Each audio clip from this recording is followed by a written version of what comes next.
আমরা মক্কা শরীফকে অনেক সম্মানের মনে করি। কিন্তু আবু জাহেল, উতবা, সাইবা, ওয়ালিদ ইবনে মুগীরা জন্ম হয়েছে মক্কায়। আমরা দাড়ি রাখাকে একটি সুন্নত বা একটি বড় ইবাদত মনে করি। কিন্তু কাফের মুশরিকরা অধিকাংশই দাড়ি রাখতেন। আমরা খেজুর খাওয়াকে অনেক সম্মানের মনে করি। কিন্তু মক্কা শরীফের কাফের মুশরিকরা প্রতিনিয়তই খেজুর খাইতো এবং উৎকৃষ্ট মানের খেজুর খাইতো। আমরা জুব্বা পরাকে একটি সুনামধন্য পোশাক হিসাবে মনে করি বা একটু সুন্নতি পোশাক হিসাবে মনে করি। আবু জেহেল, উতবা, সাইবা সবাই কিন্তু জুব্বা পরতো।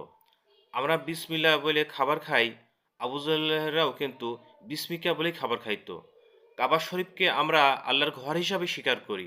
আবু জেহেলেরও কিন্তু কাবা শরীফকে আল্লাহর ঘর হিসাবেও তাওয়াফ করতো, হজ করতো, ওমরা করতো। ইব্রাহিম আলাইহিস সালামকে আমরা জাতির পিতা হিসাবে স্বীকার করি। এদিকে কাফেররাও কিন্তু মিলাতে ইব্রাহিমকে জাতির পিতা হিসাবে, জাতির নেতা হিসাবে স্বীকার করত। সৃষ্টিকর্তাকে আমরা একমাত্র বা আল্লাহকে একমাত্র আমরা সৃষ্টিকর্তা হিসাবে বিশ্বাস করে বা স্বীকার করি। কাফেরেরাও কিন্তু একমাত্র আল্লাহকে সৃষ্টিকর্তা হিসাবে স্বীকার করে। আমরা আব্দুল্লাহ নামকে মহব্বতের সাথে রাখি, সুন্নতের নাম হিসাবে রাখি। কাফেররা কিন্তু নিজেদের নামের শুরুতে আব্দুল্লাহ, আব্দুর রহমান, আব্দুর রহিম ইত্যাদি নাম রাখত। আমরা আল্লাহর বিধান মানি না, এজন্য আমরা মুসলমান দাবি করি, এবং কাফেররাও আল্লাহর বিধান মানে নাই, এজন্য কাফের হয়েছে। পার্থক্যটা কোথায়? তারা আল্লাহর বিধান মানি নাই, এজন্য তারা কাফের হয়েছে। আমরা কি আল্লাহর বিধান মানছি? আমরা কি মানুষের তৈরি করা বিধান মানছি না?